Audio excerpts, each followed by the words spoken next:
Друзі, всі мої вітання, всім привіт, хто вже доєднався до трансляції. Всім привіт. Хто вже на стрімі, будь ласка, напишіть, як мене чути, як мене видно. Зараз пару секундочок і ми будемо з вами починати. Багато сьогодні цікавих питань.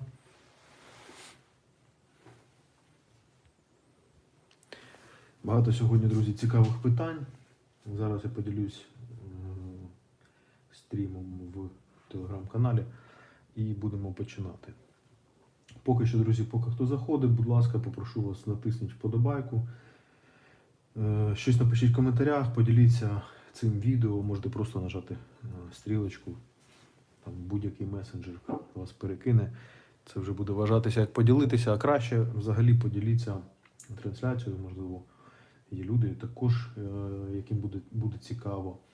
А ваша активність, ваші лайки, вони провокують YouTube на розширення цього стріму. Тому буду дуже вдячний всім, хто не поліниться і натисне вподобайку, поділиться.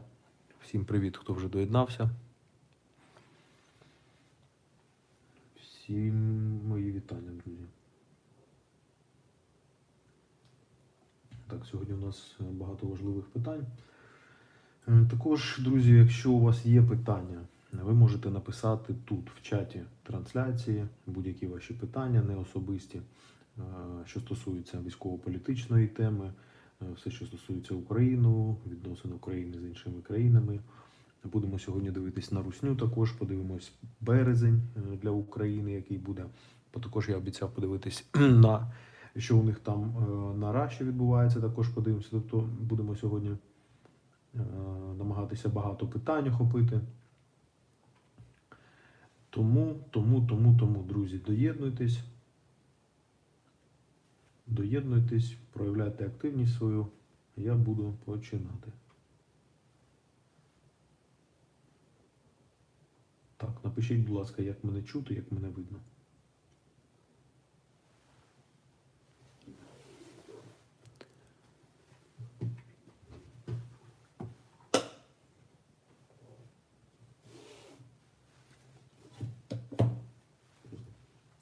У нас ще тривогу дали, невідомо, що там летить, зараз я гляну. Що там пишуть? Загроза балістики. Вони вже тварі ці осточертіли.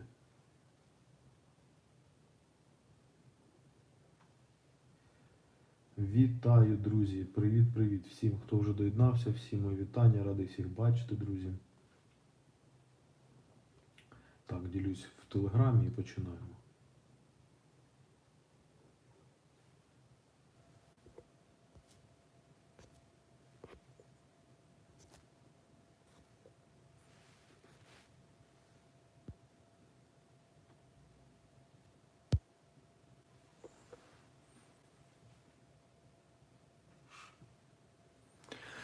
Так, друзі, ну що, напишіть, пішла, не пішла, бо ми просто задрали ці виродки.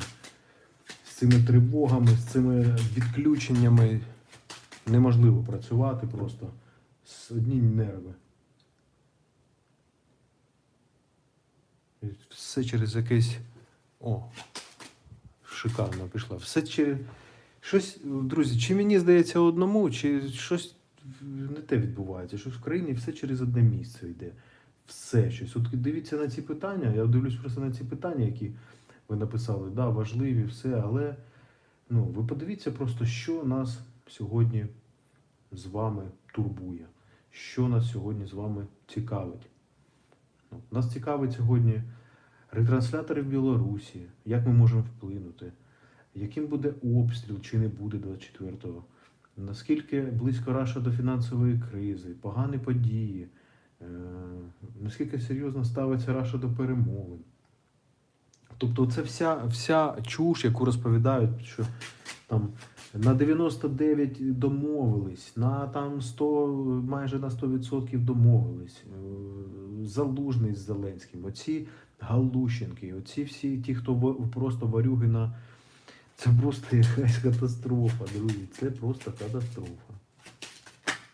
Світла немає, тепла у людей немає, інтернет не працює. І ми з вами сьогодні намагаємось. Добрий вечір, всім привіт. Ми з вами сьогодні намагаємося, друзі, дізнатися правду. Як воно буде. Ну, подивимось. Так.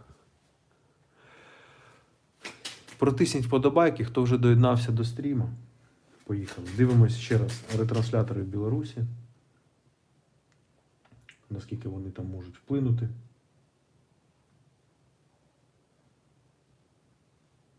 Зараз я просто у мене паралельно інший гаджет, я дивлюсь, щоб не лягла трансляція.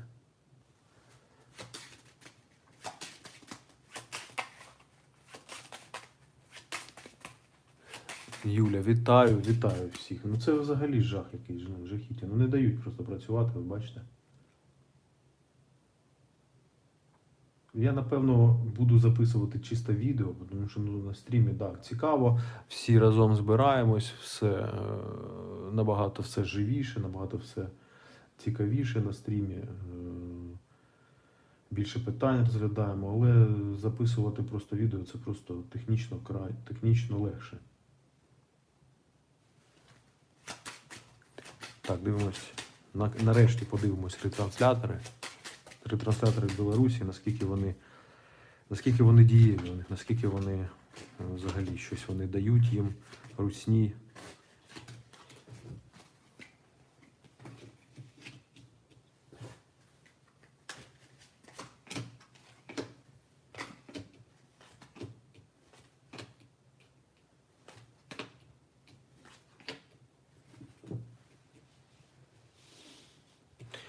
Ну, дивіться, вони дійсно щось дають. Це не якісь супер якісь технології, це не щось таке.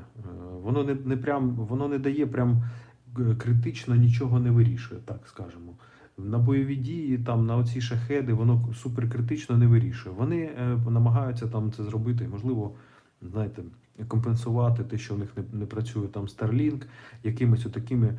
Це, так скажемо, дідовські совкові способи, совкові технології. Вони намагаються ними якось розширити свої здібності. Фактично вони ну, дійсно вони їм якимось чином допомагають, але я не бачу, що вони критично на нас могли вплинути. І я бачу, що у нас є реальні засоби подавляти якось глушити ці ретранслятори, чи щось з ними зробити, але це такі, знаєте, нові більше технології. Тобто це не щось катастрофічне, це просто озвучили факт, те, що під час там перемовин вони там розбудовують якусь свою мережу, продовжують. Але ця мережа, вона реально, вона не прям якась така, яка може критично вплинути на наш захист, або критично вплинути на, або підсилити так, якось їхні там серйозні можливості. Зрозуміли? Ось так. Так, наступне питання, друзі. Яким буде 24 лютого для нас, тарашів, в плані обстрілів?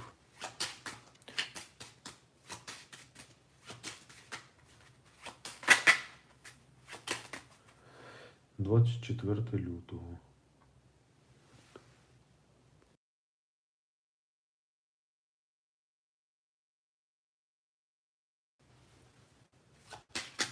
24 лютого в плані обстрілів для України.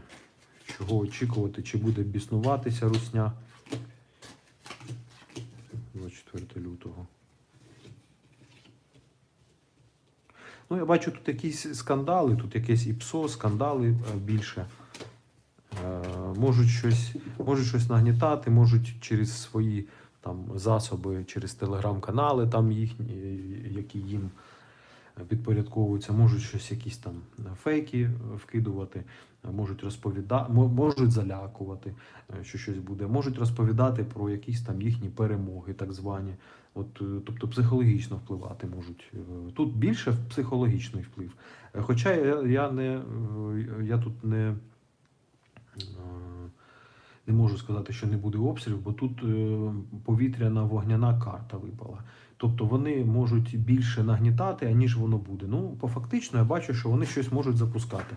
Але це буде більше нагнітання, чим 24 лютого. Це може бути там навіть 23-го і 24-го, або 23-го і 25-го, тобто якось може бути і два навіть рази. Але це буде щось те, до чого ми, на жаль, звикли. Але буде воно підсилюватися і псошними оцими всіми моментами. Тому 24 лютого я бачу, що все одно треба бути обережними. Щось вони можуть запускати, але це більше якісь такі, те, що до чого ми, на жаль, звикли вже. Так, друзі, я не бачу чату. Не бачу чату. Ви мене чуєте, бачите, де ви? Також, друзі, у кого є питання, будь ласка, в чаті також пишіть. Те, що ми тут розглядаємо в Телеграмі, це одне. Також, якщо у вас є питання, ви можете сміливо писати тут. Ми будемо також з вами їх розглядати, якщо ми ще не розглядали.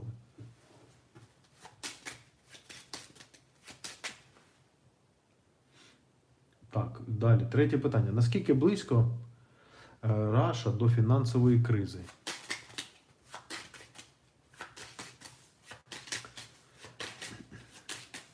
Мені там багато попадається, дійсно, там різних експертів, блогерів, різних політологів, які розказують про кризу, яка зараз там набирає обертів і типу там начебто закриваються там кафе, ресторани, якийсь дрібний бізнес не витягує, тобто нагнітається набирає обертів ця хвиля.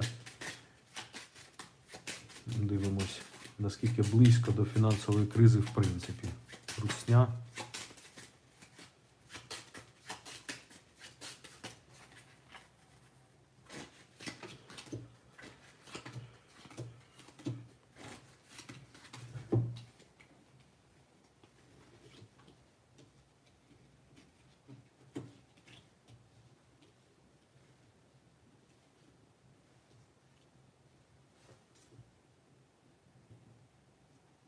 Вони вже там, в ній знаходяться.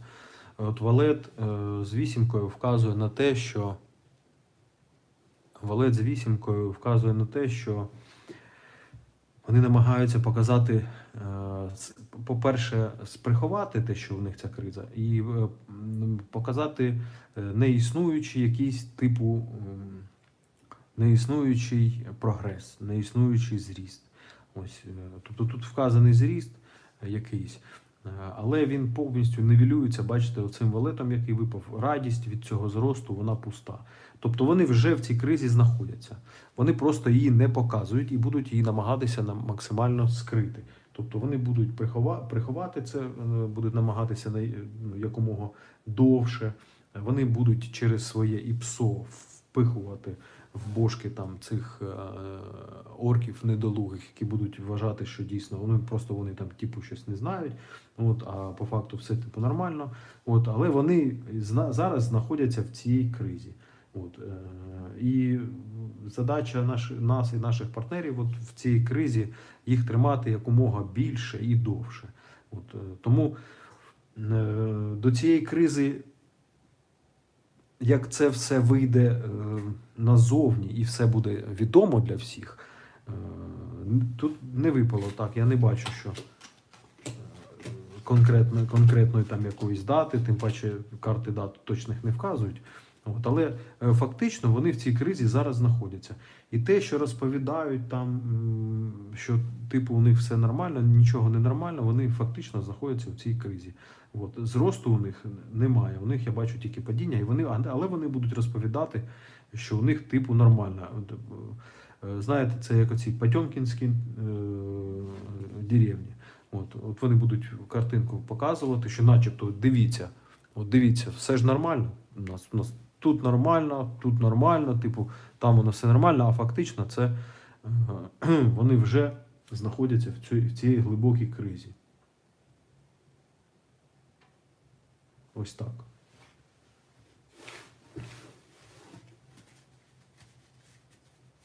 Тобто вони блефують. І зараз при цих перемовинах вони блефують. Треба це враховувати. Те, що у них там на м'ясо, на убой вони гонять цих баранів просто сотнями, це одне. Це не має ніякого, це не має ніякого, знаєте, нічого спільного з економічними якимись успіхами і не може вказувати на те, що у них немає там економічної кризи. Чого зараз боїться Кремль найбільше?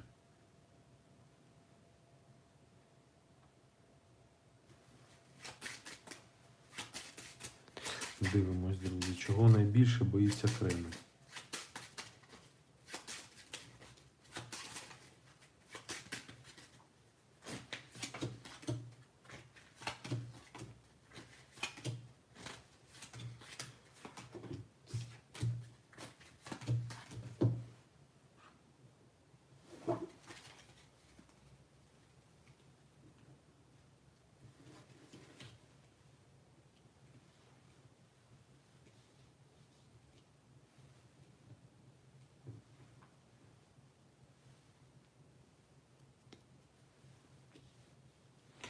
Ну, такий, знаю, тут яке питання, така і відповідь.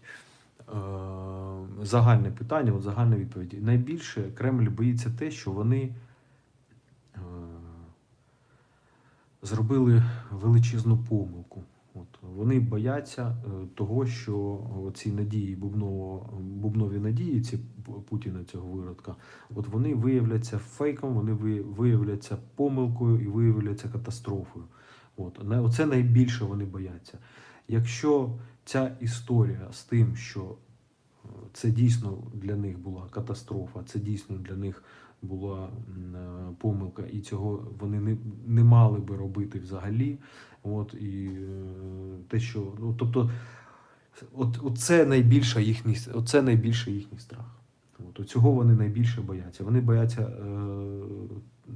того, що вся оця їхня СВО, так звана, війна в Україні, це, що вони взагалі створили тут таку катастрофу, вони бояться, що це виявиться помилкою, і вони бояться цього програшу. Але вони розуміють, що все одно я бачу, що у них тут все одно тут удар випадає, хвороба випадає пуста надія цього виродка. Тобто фактично все одно так відбудеться.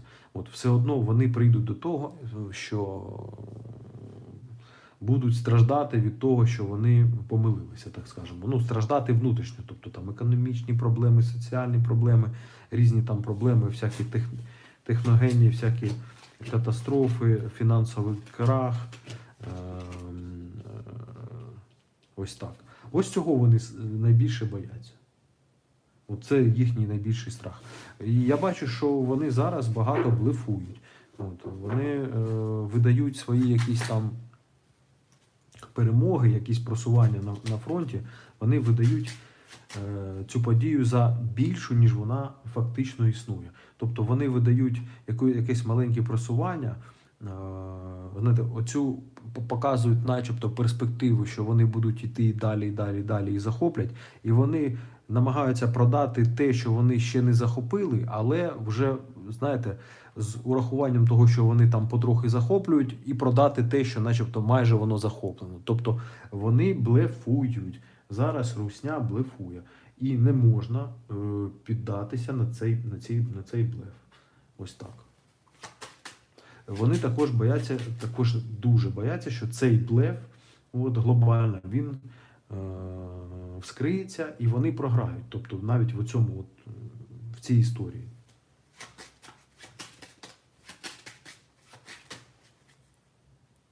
Так, друзі. Дивлюсь в чаті. Чи є питання в чаті? В чаті трансляції.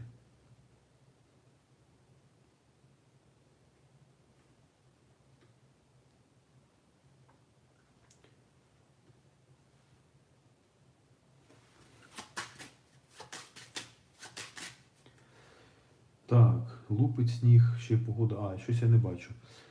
Так, вітаю всіх, друзі, всім привіт. От тепер я бачу чат. Цікаво, як буде у них 24 лютого, чи буде як у німців 9 травня День скорботи. Давайте подивимось. 24 лютого. Гарне питання, Юля, дякую. От зараз ми подивимося. Для Русні. 24 лютого це буде день який? День радощів, день горя, трауру. Дивимось. Далі, в майбутньому, через 20, 10-20 років, от на довгий термін. Дивимось, 24 лютого для Русні. 24 лютого для Русні.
На першому етапі, на першу п'ятирічку, так скажемо, або першу десятирічку, вони просто це буде навіть і не свято, і не траур, це буде просто як, знаєте, якийсь просто документальний типу факт. От.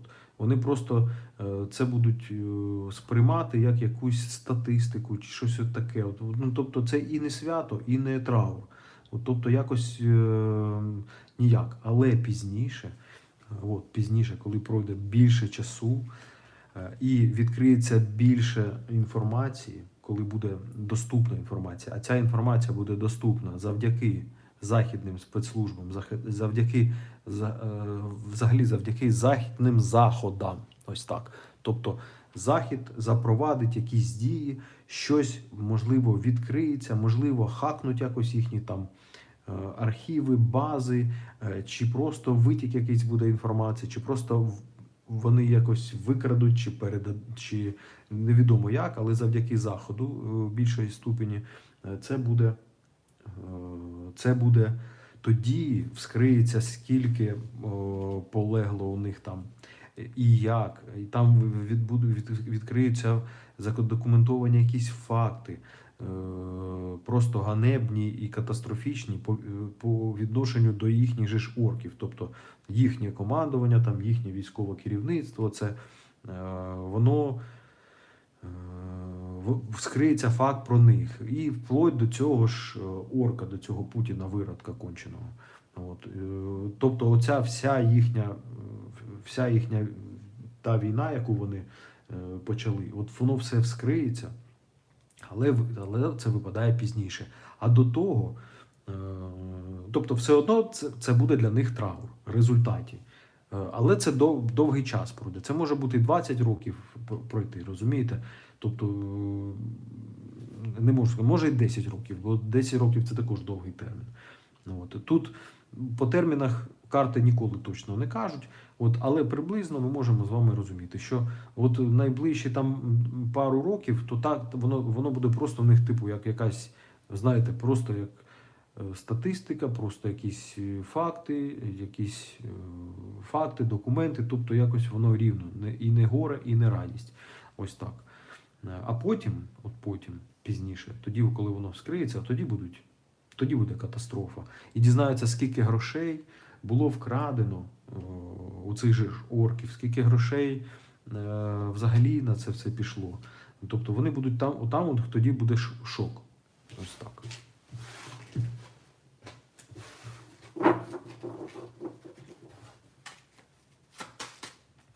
Вітаю, вітаю. Яке буде літо в Україні? Так до літа ще треба час. До літа ще треба час. Ідіть до літа, там от у кого е, у кого мільйони відео виходять, у кого там просто про все, що завгодно, аби було відео, аби було перегляди, отам от можете подивитись. Ну, це взагалі для всіх, кого цікаве це питання. Ну, тобто я буду дивитися це ближче вже до літа. От. Нещодавно був прогноз по весні. Ви можете подивитись в стрімі, попередній стрім, чи якийсь там в описі можете подивитись. Вкладка в Ютубі прямі трансляції, і знаходите, там є про весну, яка буде весна. А от ближче до літа будемо дивитись на літо. Зараз такі питання, які от сьогодні нас турбують. От прямо сьогодні. Що нам літо зараз? Або пишіть, чого ви прив'язалися до літа, чого питання прив'язане до літа. Порозгорніть. Розгорніть питання, тоді, можливо, стане зрозуміло. Так не зрозуміло. Так, гарні події для України весною. Давайте, які найгарніші події чекають Україну цієї весни? Чекає щось гарне чи не чекає, бо так на весну загальний прогноз був похмурий. Похмуренький такий прогноз, те, що було по весні. На попередньому чи передпопередньому стрімі дивимося. Гарні події весною в Україні.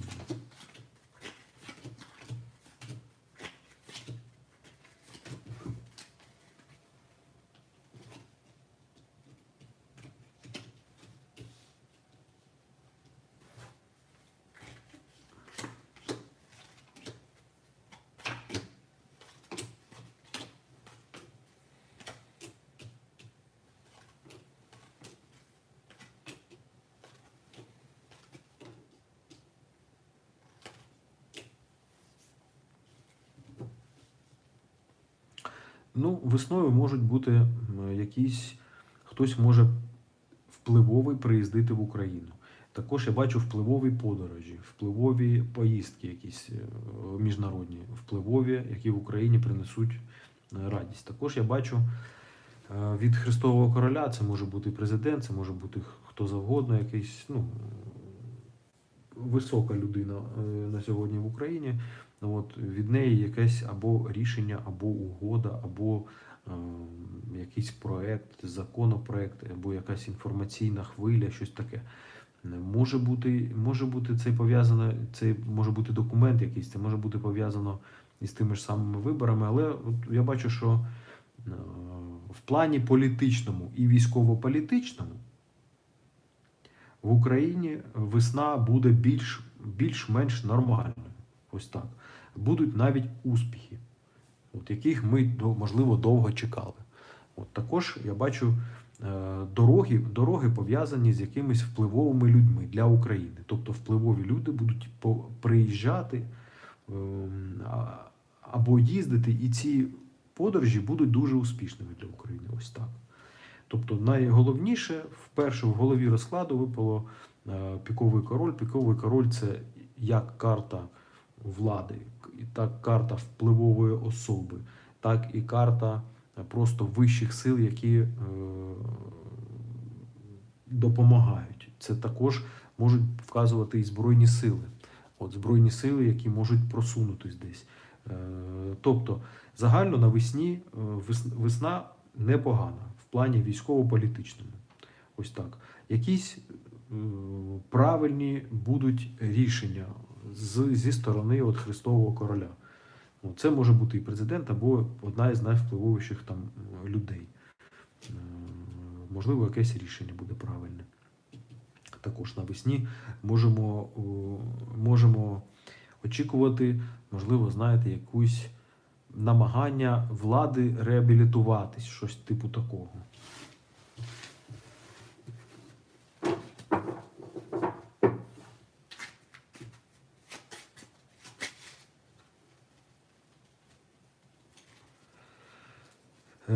Михаїл, дай Боже, щоб до цього тепла. Ну, я все-таки вважаю, що до наступного тепла.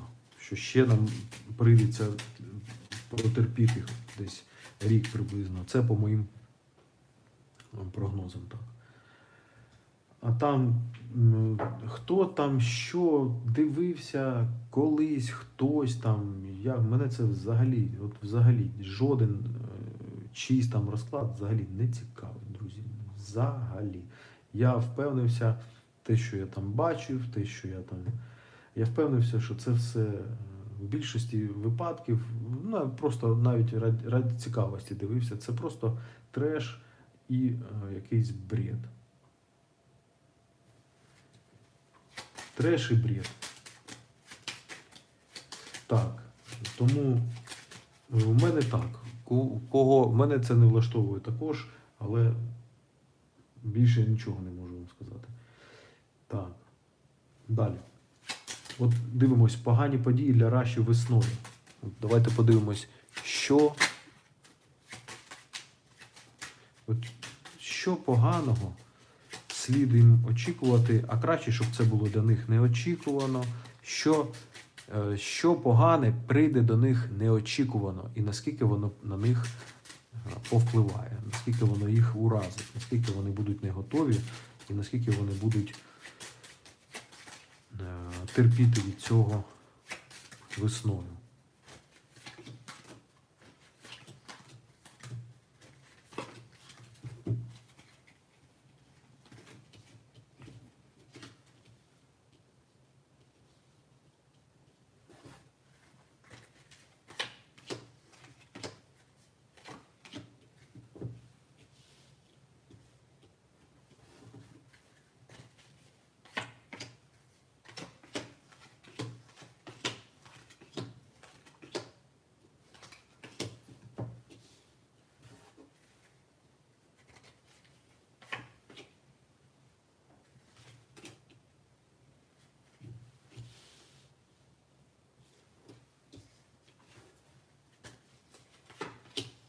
Знаєте, з всіх розкладів, от що я дивлюсь на русню зараз, вони,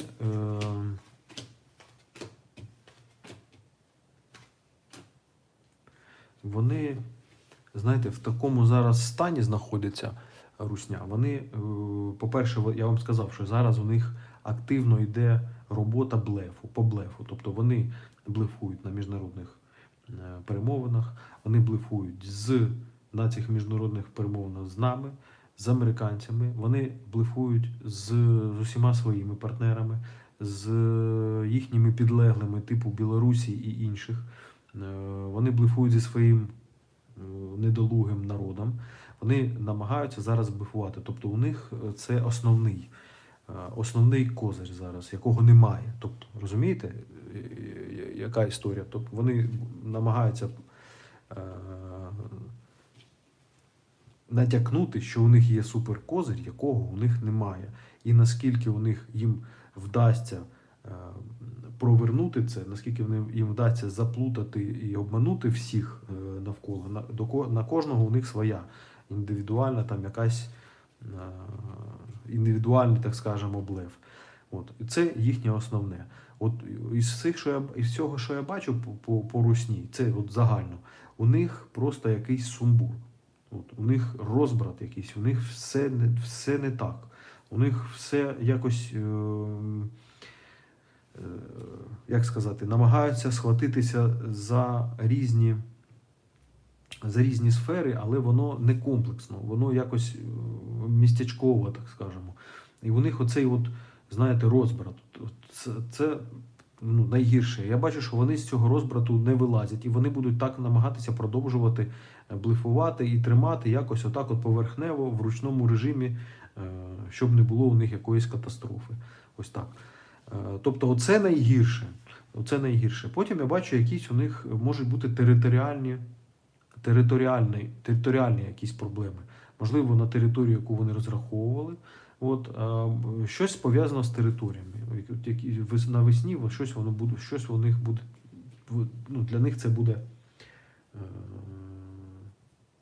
для них це буде поганою подією, так скажемо, для русні. от навесні. А взагалі, ось така у них історія, друзі. Тому я би не став взагалі все, що вони зараз намагаються впихнути в інформаційний простір, все, що вони там намагаються там пропихнути через своїх типу блогерів, через різних там різні міжнародні там видання, їхні там також журналісти є куплені. Я би не став взагалі сильно поглиблюватись це, сильно приймати до серця цю всю інформацію, бо дуже багато сумнівів взагалі про все. От. І оце їхнє оце просування, воно також під собою підґрунтя блефове. Ось так. Тобто це підґрунтя, воно, ну, всі ми розуміємо, що воно базується на тому, що у них є просто купа м'яса, яке вони запускають просто в бій. От. Їх перемелюють інших. Тобто це не блеф, це фактично так, але все одно воно у них якось закінчиться. Воно буде у них, тобто так постійно не буде. Так постійно у них тривати не може. Якийсь час може тривати, але постійно не може, тому от, в цьому плані також дуже багато блефу в них.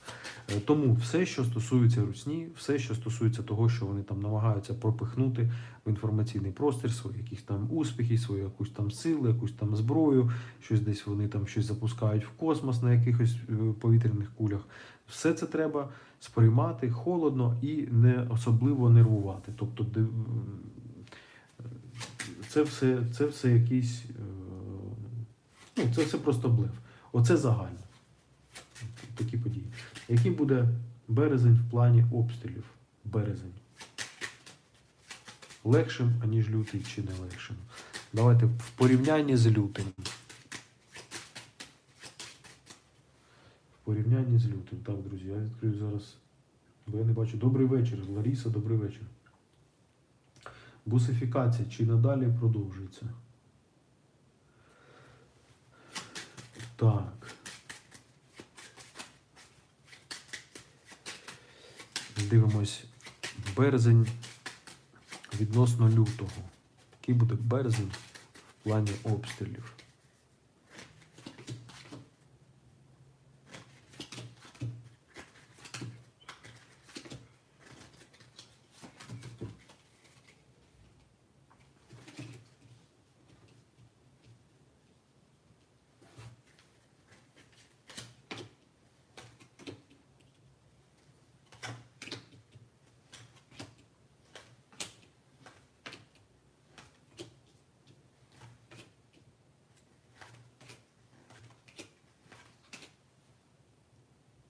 Березень, можливо, трохи легший, ну, я не бачу, що він прямо буде реально легший.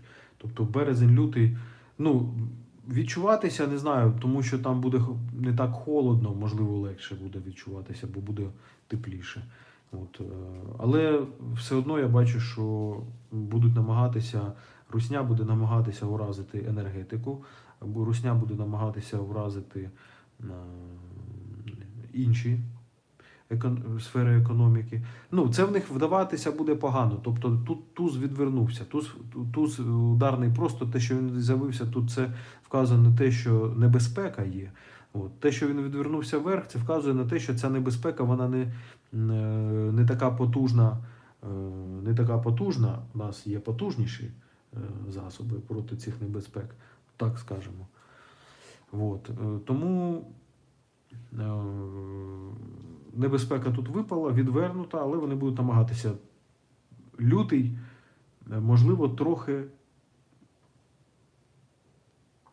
гірше, ніж березень. Отак випав. Тобто березень може трохи краще бути, але все одно тут удари випали, і вони будуть намагатися і енергетику, і фінансово. Якісь фінансово, ну, тобто бити по якійсь по економіці напряму. Це може бути якісь об'єкти, які економічно, ну, важливі для України. ну і взагалі все, що пов'язано з економікою, бити по енергетиці і по грошам. От вони будуть намагатися. В березні також березень випав небезпечний. Тому в березні, ну, може трохи легше, ніж лютий, але все одно. Тому, чи буде продовжуватися бусифікація? В чаті питання. Так, у мене день народження, ви пам'ятаєте, 22-й рік в очікуванні війни. Катастрофа. Так. Дніпро, вітаю. Всім привіт, друзі. Протисніть свої вподобаєчки або сердечки по цій понажимайте. І привітайтесь, хто сидить і дивиться. Вітання вітається, так скажемо. І ваші питання також, якщо ви навіть думаєте, що питання якесь дурне, або якесь не таке, чи ще там щось, то будь ласка. Так, друзі, секундочку. Ага. Хто очікує сьогодні, у кого оплачена була вчора відповідь на особисте питання, друзі? Я в стрімі, повторюю це постійно. Після стріму я продовжу відповідати на ваші питання. От, хто зараз мені от пише в Телеграм і в Viber до цього писали, просто я не бачу, хто в Телеграмі я бачу, в Viber не бачу. Всі відповіді будуть після стріму. Я ні про кого не забув. Так, Дніпро, вітаю. Тому повернемося до питання. Якщо ви думаєте, що ваші питання якісь не такі, або дурні, або ще щось, все одно пишіть їх. Пишіть, інколи такі гарні питання пишуть в чаті. Ну, взагалі, часто люди просто пишуть, начебто вони думають, що погані якісь питання, або якісь не такі, або у когось кращі питання, а фактично дуже цікаві питання виходять. І відповіді на такі питання також, які отак от просто, знаєте, заходять, то і відповіді на них також цікаві.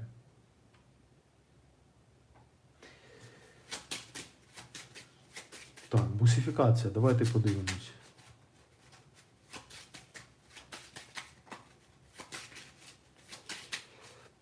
Бусифікація, чи буде продовжуватись?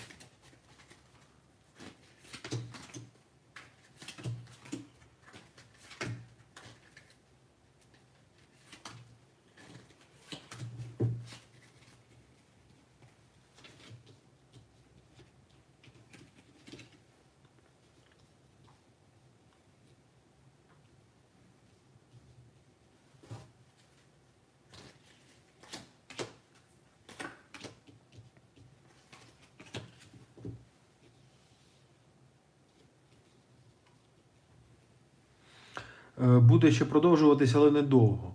Я бачу, що зашквариться оця контора ТЦКшна. Якось вони зашкваряться сильно. От, продовжиться ще, але недовго. Ось так. Все-таки будуть з нею щось робити. Можливо, весною Зеленський скасує це ТЦК, можливо, все піде більш в правовому полі. Можливо, зрозуміють, що треба якось в законному, це в правовому полі це все вирішувати. Мобілізацію, контроль там і так далі, що просто запихувати людей. Це просто призведе до катастрофи. В першу чергу катастрофи для країни. Люди, українці, да, вони терплячі, вони терплять, а потім вибухають. І коли вони вибухають, цю хвилю не зупинити. Неможливо зупинити, розумієте? Тобто нічого не може зупинити. І тому якщо вони вибухнуть, а я бачу із усього, що військові, ну, ті, яких я бачив, вони проти такого, вони проти тих, кого вони запихують. Бо вони ж як беруть? Вони беруть якихось, ну, в більшості людей там когось виловлюють, хтось на лавці пиво пив, чи хтось там п'яний був, чи що, десь там хтось попався при порушенні громадського порядку, чи адміністративне якесь порушення.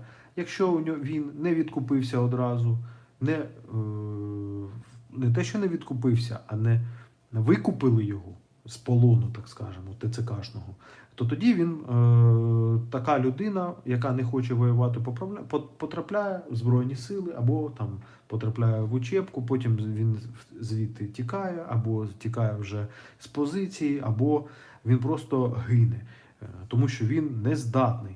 От, тому що їх запихують, їх не перевіряють ні ВЛК, ні, фактично, який у них там стан здоров'я. Тобто він може і не доїхати до того фронту, от, а знаєте, на шляху померти. Тобто купа різного такого. А ті, хто мають здоров'я і мають, по-перше, мають здоров'я, по-друге, там призивного віку, вони просто відкупаються, або на них просто не діється мобілізація, бо знають, що їх чіпати не можна, бо це там син того, бо це там племінник того, там кум сього і так далі, і так далі. Їх просто не чіпають, хоча вони фізично могли б це робити. От так от. Тому бусифікація завершиться і має це відбутися не так довго, не так багато часу пройде. Бачите, і цей ми з вами колись бачили, що цих ТЦКшників взагалі їх прихлопнуть всіх, і буде якась інша структура. Тобто вони їх звернуть і буде нове щось. Можливо, президент якийсь крок зробить. Бо це вже просто переходить всі межі. Продовжуватися вона довго не буде. Ще якийсь час буде продовжуватися, потім не буде. Чому Маск повністю не відключить Starlink для руснявої армії? Так він же ж відключив вже.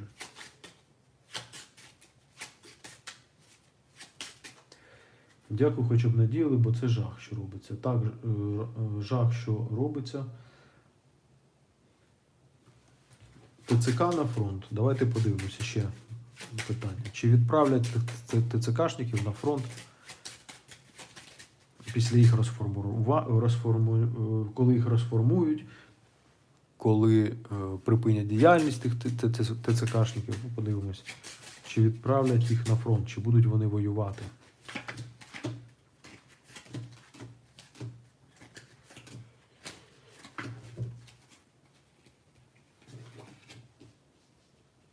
Та їх позвільняють просто і все.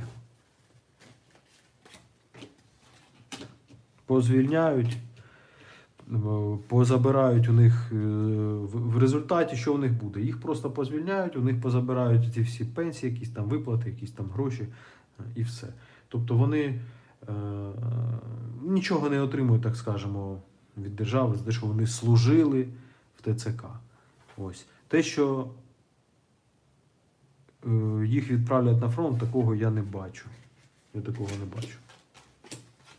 Ні, когось, можливо, і відправлять, але масово такого не буде.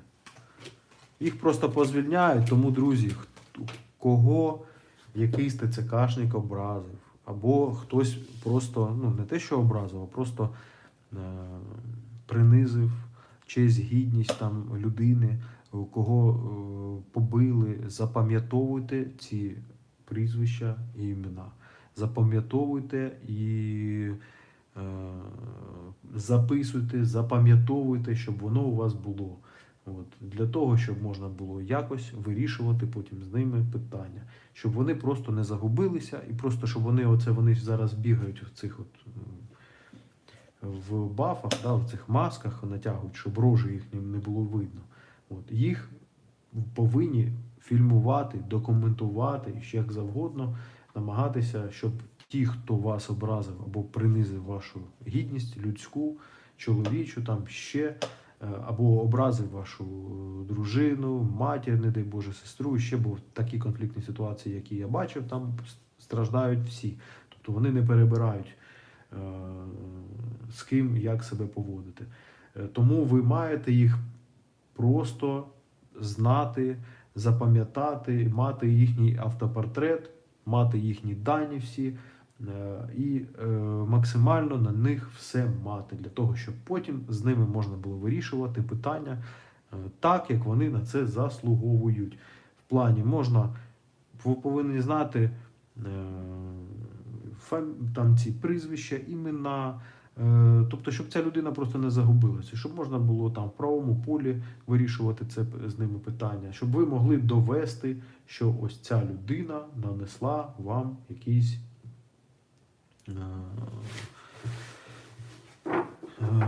якийсь вред.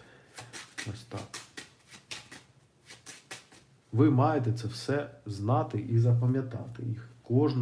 Кожного цього виродка, щоб у вас воно було, щоб у вас всі були докази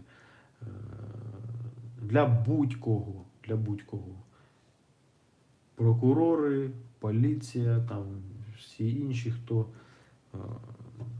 щоб можна було з ними поквітатися, так скажемо.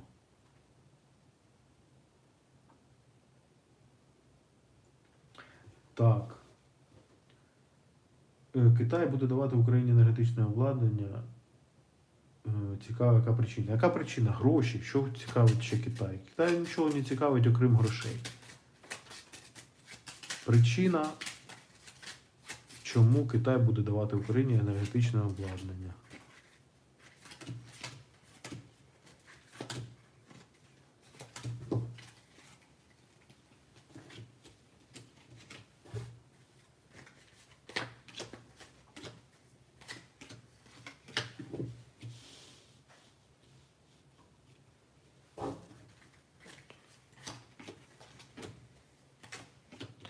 Гроші і ринки. Ось так. Ринок і гроші. Ну, тобто це все одно фінансово, все фінансово. Через гроші. Тут немає ніякої людяності, там, знаєте, ніякої благодійності там особливої. Тут ринок і гроші. От таке. Вони можуть надавати там якесь обладнання типу безкоштовно, а потім все одно вони захочуть якусь послугу собі. Ось так. Тобто вони все одно скажуть, а нам що? Ну, ми дамо, у нас є, да, будь ласка, беріть. А потім скажуть, а нам що? А нам щось, нам от треба оце.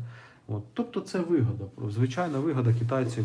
Заради вигоди це як ринок України загально, так і якісь конкретні, можливо, конкретні якісь напрямки фінансові. А що президент думає за бусифікацію? Оце дуже цікаве питання, от ми його зараз і подивимось. Ви якось відповідали мені, що з ним потім буде розправа, і не будуть давати нормальну роботу, і дітям і буде важко, і лікарям. От їх, вони ж просто так не перечеркнуть оце те, що вони там служили в ТЦК. Все одно це на кожному з них буде клеймо. І так, дійсно, вони будуть просто, знаєте, оцими, як ті поліцаї були, вони будуть такими, вони будуть відбросами, вони будуть самим нижчим. Тобто, це взагалі погано, тому що це повністю руйнує, знаєте, нормальний соціум, якийсь більш-менш інтелігентний, більш-менш якийсь просунутий соціум, це руйнує. Але це руйнує, це ж вони і зруйнували це, розумієте? Вони ж і самі це зруйнували. Або вони виконують ці накази, які неправомірні. Але вони це їхніми руками це все руйнується, розумієте? Тому, з одної сторони, це дуже і погано. Краще, щоб це все вирішувалося в правовому полі і по закону. І щоб цей закон дотримувався виконання там цього закону, виконання там цих рішень, щоб це було справедливо, щоб це не перейшло просто на особисті війни, знаєте. Якщо це перейде на особисті війни, то це може це погано закінчиться для всіх. Тому їм припиняти треба просто терміново. Що думає президент про бусифікацію? Для президента бусифікація – це що?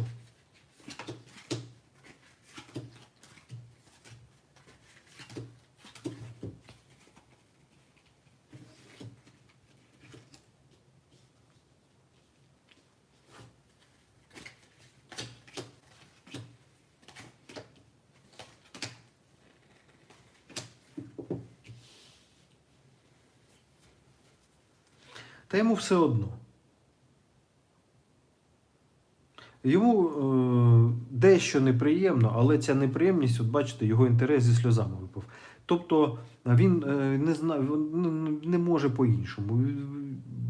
От якось так. Тобто тут більше, знаєте, розрахунок якийсь, просто розрахунок. І цей розрахунок, друзі, до речі, це не прям необхідність. Судячи з того, кого згрібають туди, наскільки вони придатні, тобто їх навіть ніхто не тестує, чи вони придатні, чи не придатні. Бо людина може бути там з якоюсь такою хворобою страшною, її можуть отак от бусифікувати, провести її ВЛК на папері, розписатись і все, людина померла. Тобто який толк від нього? Ну ніякого. Вони просто знищать людину. І за цим потягнеться родина, яка постраждала. От. Це ж ніякого толку взагалі немає. Тобто кого вони... Ладно, якщо вони пройшли, там людина пройшла ВЛК, всі здавала там ці тести, всіх лікарів по-чесному пройшла, і вона реально придатна, це одне. А коли отак от запихують, ще й не довозять, в Дніпрі ви бачили, що просто з людиною її вбили на шляху до цього ТЦК, просто забили насмерть чоловіка. Фактично вбили, не довезли. Це взагалі що? От, тому йому по великому рахунку це просто, знаєте, неприємно йому на людей все одно. От, йому на людей все одно. Я не бачу, що він там турбується про це, йому взагалі все одно. Тобто потужно все одно. От його байдужість на максимальній потужності, от так можна сказати. От, як президента. Тобто він не відчуває того, що відчуває інший народ. Взагалі.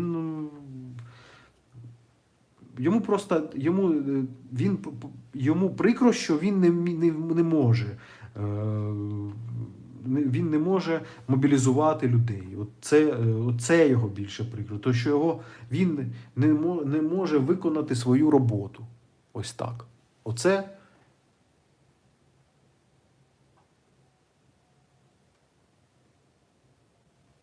найприкріше. Що, опять злетіла трансляція?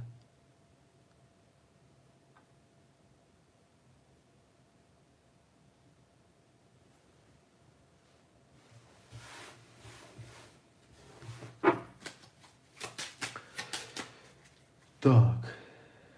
Друзі, не злетіла трансляція? Напишіть, будь ласка, бо щось у мене... Я не бачу, чи злетіло, чи не злетіло.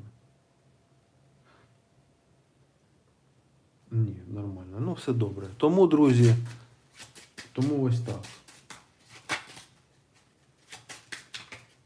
Він думає про те, що в нього не вийшло мобілізувати людей. От. Він про це думає, а не про конкретну бусифікацію, як вона відбувається. От. Він просто вважає, що це його... Він не зміг. От, він не зміг. Отак.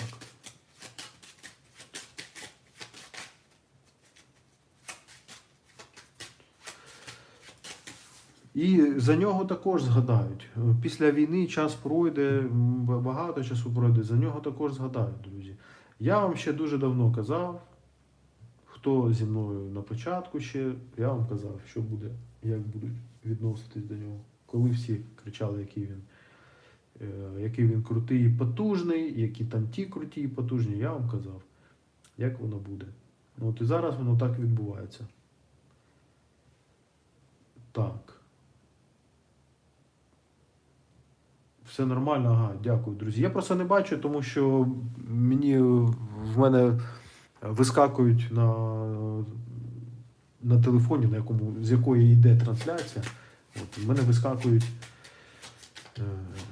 повідомлення, і тому я не бачу. Так, ідемо далі, друзі, по питаннях, які у нас тут в Телеграмі. Перемовини в Женеві. Перемовини в Женеві. Про що говорили?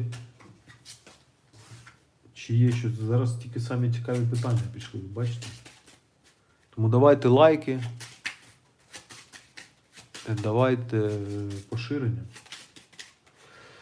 Так, перемовини в Женеві.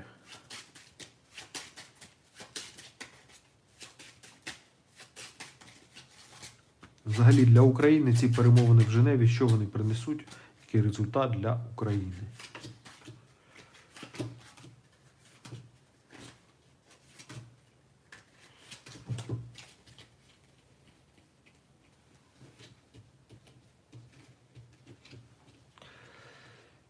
Прокатають гроші, от прокатали щось, поки що реальних якихось серйозних результатів я не бачу.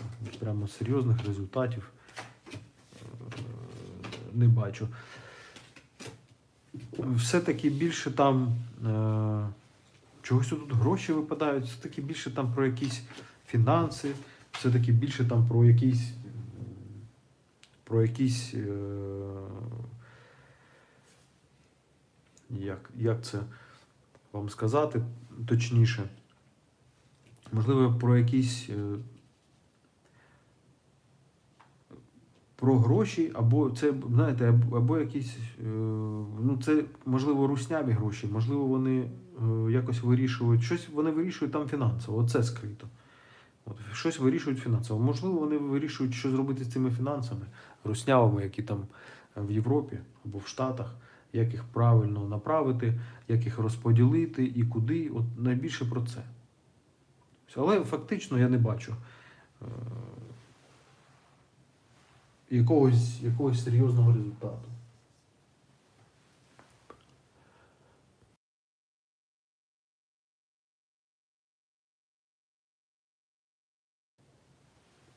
Так, друзі.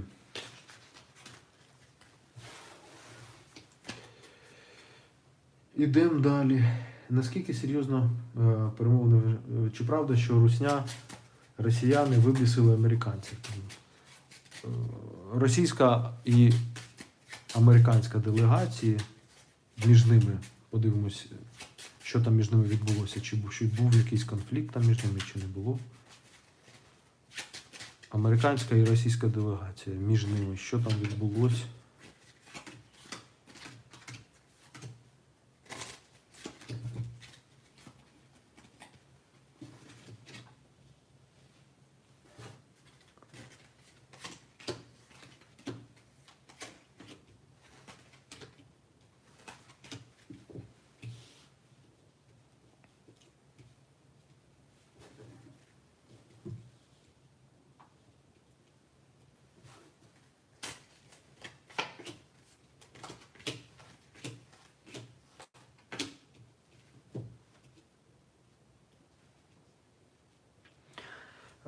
Там, як вам сказати, я не бачу, що там був якийсь супер між ними якийсь конфлікт, але дійсно там щось відбулося таке, що... І, до речі, це було американці були на стороні України. Тобто американців щось таке там вибісило, як ви сказали, що йде всупереч, серйозна супереч інтересам України. Щось вони там вже якийсь такий вже несенітницю почали нести, або щось таке вже почали видумувати, що американців це дійсно вибісило, що вони вже переходять межу, тобто якусь вони десь там взагалі в якихось мультиках літають, отак от, ця русня. От в такому плані було типу цього непорозуміння. Хоча це було не напряму між Руснею і США, а це було США обурилося по відношенню Русні до України, або по відношенню Русні до інтересів України, щось таке. Наскільки серйозно Русня ставиться до перемовин? Що змусить Рашу не клеїти дурня на перемовинах, а поставити до них серйозно і змістовно їх вести? Наскільки серйозно Русня ставиться до перемовин?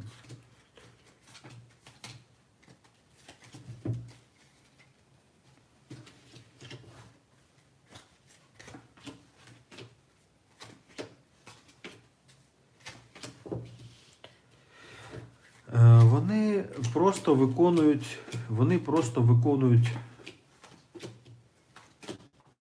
вони просто виконують звичайну роботу, щоб у них не забрали всі вже гроші, які в них залишились, щоб повернути якісь кошти, які у них заблоковані, щоб відбити якісь санкції. Тобто, що стосується України, що стосується самих перемовин або мирної угоди чи ще щось, вони це максимально затягують, бо це їм максимально не цікаво. Їм цікава їхня особиста там позиція, їхні особисті кошти, їхня особиста ці їхні санкції. Тобто вони за рахунок перемовин про Україну затягують усіх в те, щоб вирішувати питання, що робити з ними, з їхніми санкціями, з їхніми грошима і так далі. От така у них позиція загально. І це вони використовують саме у цих перемовинах. І все. Паралельно вони намагаються примусити Україну там, або тих, хто зараз представляє оцих, хто представляє зараз. Подивіться, хто там представляє там Буданова візьмемо, да, це Буданова не беремо. Беремо всіх інших. От. Ви подивіться просто на це, взагалі, посміховисько, що там сидить від України. Да? От. І все. Тобто, а русня намагається принизити, придушити якісь намагання України вийти на реальну якусь перемовини, на реальну якусь площину перемовин. От вони намагаються це все придушити і займатися своїм. Тобто придушити українські інтереси і паралельно якось відбити свої гроші, так скажемо, назад. Це їхнє основне, чим вони там займаються. Все, що стосовно там припинити вогонь, що не бити по енергетиці, це все там немає там цього. Змістовно їх поставитися до них серйозно і змістовно, їх і вести перемовини нормально, їх змусить тільки їхня оця ж фінансова небезпека. Тобто, ми не зможемо цього зробити, це мають європейці, американці просто серйозно там накласти якісь серйозні санкції, забрати ці кошти. Тобто якісь серйозні кроки, рішучі мають бути, щоб вони розуміли, що без цього в них не вийде. І їм прийдеться до чогось домовлятися. От тільки це сила в будь-якому вигляді. Для чого русні заблокували Телеграм? Чи бояться вони путчу?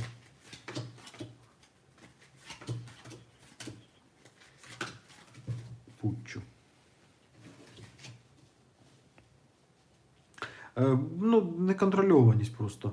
Це просто безконтрольний...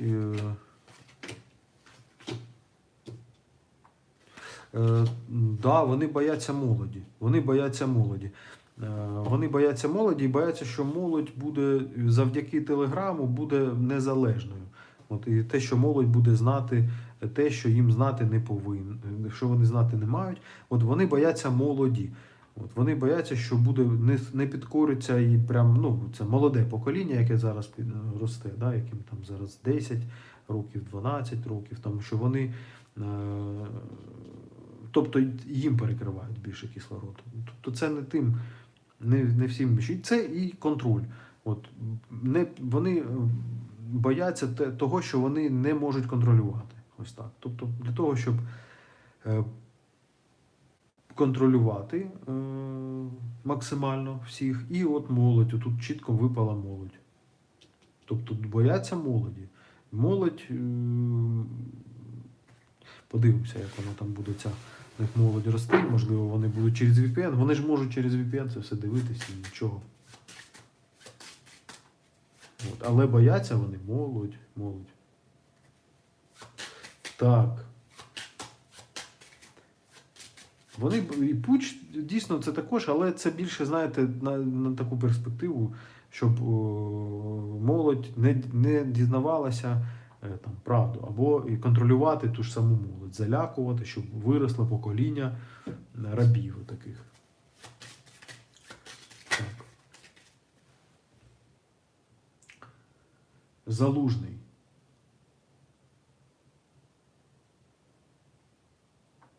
Давайте вы еще. Для чего? Путин уверен, что побеждает и готов воевать за полный контроль над Донецкой областью еще 2 года. Нью-Йорк Таймс сообщает со ссылкой на западную разведку. От. Він дійсно так вважає і чому?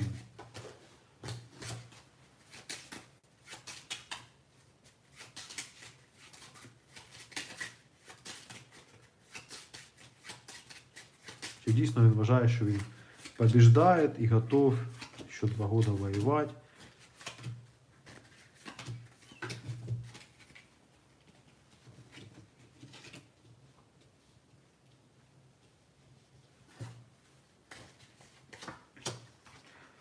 Та він і так взагалі не вважає.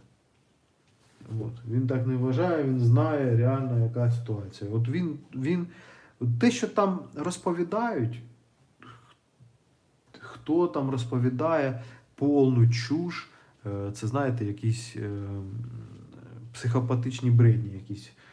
Що та він там взагалі нічого не знає, там олігархат керує, він там нічого, ні інтернету, нічого, та все там прекрасно він знає. На нього працюють спецслужби і агентура в різних країнах. Він там знає все. Все він прекрасно розуміє. От. І тому нічого він знає, що він не зможе воювати, і це все чуш. От. Він не впевнений в своїй перемозі і не готовий він воювати довго, і знає, що чим довше він це буде робити, тим глибше він залізе. Ось так. От так. Тому от вони і блефують зараз максимально для того, щоб якось зупинити. Але не просто зупинити, щоб це не відбувалося, а для того, щоб це зупинити на своїх умовах. Тобто щоб вони зупинили, і їм за це було ото. І ото, і ще й ото. Отак. А так вони можуть ще тягнути і потім казати, ми ж казали оце, а нам тоді ще оце. А ви не погодились, тоді нам ще й оце. І отак от оце затягується. Тобто отакі от торги. Ну, вони не зможуть, довго вони не зможуть. І цей виродок кремльовський, він все прекрасно розуміє, що він не готов побіждати. І повний контроль над Донецькою областю буде ще дуже-дуже довго він намагатися взяти.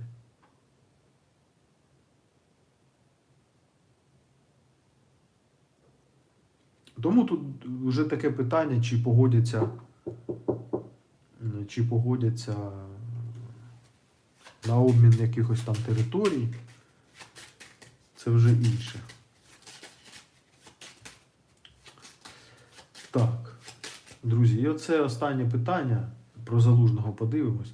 Чому Залужний вийшов з критикою Зеленського і ОП? Якісь зміни готуються в політиці чи ні? Дивимось.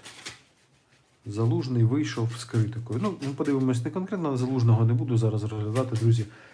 Я вже буду завершувати, бо мені ще відповідати людям. Люди чекають, ну як чекають, хто вчора, друзі, або хто може дивиться зараз трансляцію, хто вчора оплатив, сьогодні отримає відповідь. Я відповідаю, ну, ті, хто саме особисте питання задавав, у кого особисте питання, то я наступний день. Тобто всі, хто оплачували вчора і в графіку ви на сьогодні, всім буду відповідати зараз після стріму. От стосовно особистих консультацій, там інший графік, там треба почекати, але також недовго, ну це не на наступний день відбувається. А питання, всі, хто вчора, на сьогодні в графіку, всім буде відповідь. Тому, друзі, зараз я дивлюсь це питання і буду виходити і відповідати людям, тому що мені пишуть досі. Ну, можливо, люди не на стрімі просто, або світла нема, або інтернету нема. Тому, друзі, дивимося Залужний, загально дивлюсь. Залужний вийшов з критикою Зеленського. Чому?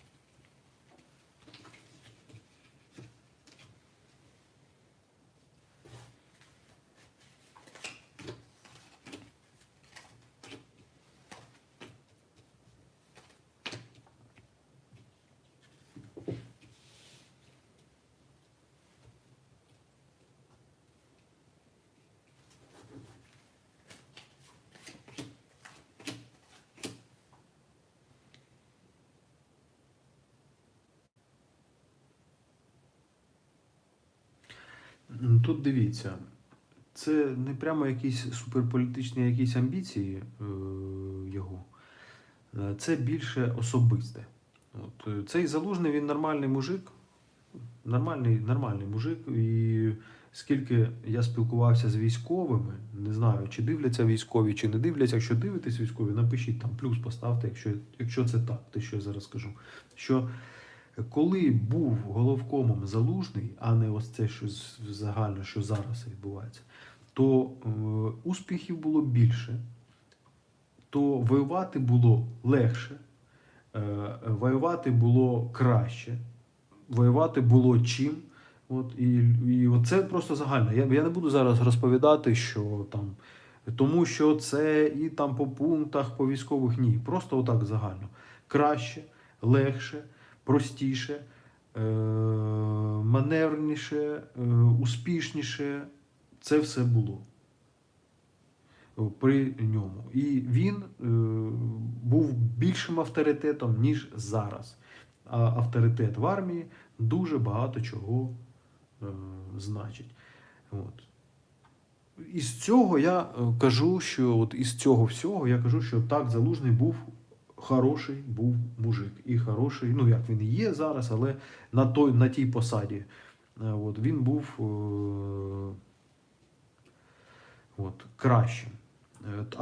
Але у нього є особиста образа, і особиста образа, і особиста оцінка. Тобто таким він не це те, що він зараз заявляє, Залужний, це не того, що він хоче президент, і отак він погнав, значить, на Зеленського і оцю опу всю. Ні, це не так. Це просто, знаєте, тригером було те, що у них там були особисті якісь конфлікти, взагалі, тобто зародилося це все тоді. А тригером стала загальна зараз ситуація в Україні. Тобто йому не байдуже, і він таким чином починає підбадьорювати, так скажемо, владу, щоб вона розуміла, що є ще авторитетні люди, що є ще лідери думок, так скажемо, лідери якихось там військових, і це серйозна така сила впливати на військових, думки військових, тобто бути авторитетом для багатьох людей. І це така просто апліуха, бодряща пощечина. Для того, щоб вони роздуплилися трошки і почали якось думати про роботу.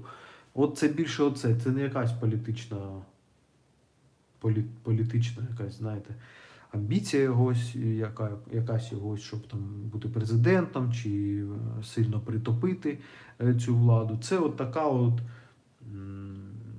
такого, знаєте, дав такого бодрящого ляща опі і всій владі, для того, щоб вони розуміли, щоб вони почали якось розуміти, де вони знаходяться. Все, друзі. Всім дуже дякую, хто прийшов, кого було світло, хто мав змогу. Всім за цікаві питання. Дуже дякую, друзі. Зараз я буду відповідати всім, хто чекає свої відповіді. Зараз всім відповім. Потужний президент. Друзі, все. Реально мені вже пора відповідати, бо я не можу так тягнути. Люди чекають відповіді, вони на нервах також. Все, друзі, всім дуже дякую. Всім до зустрічі в наступному стрімі, в Телеграмі, в чаті. Всім бажаю тихого, безпечного і мирного часу. Бережіть себе, друзі, своїх близьких. Всі був радий бачити і до зустрічі.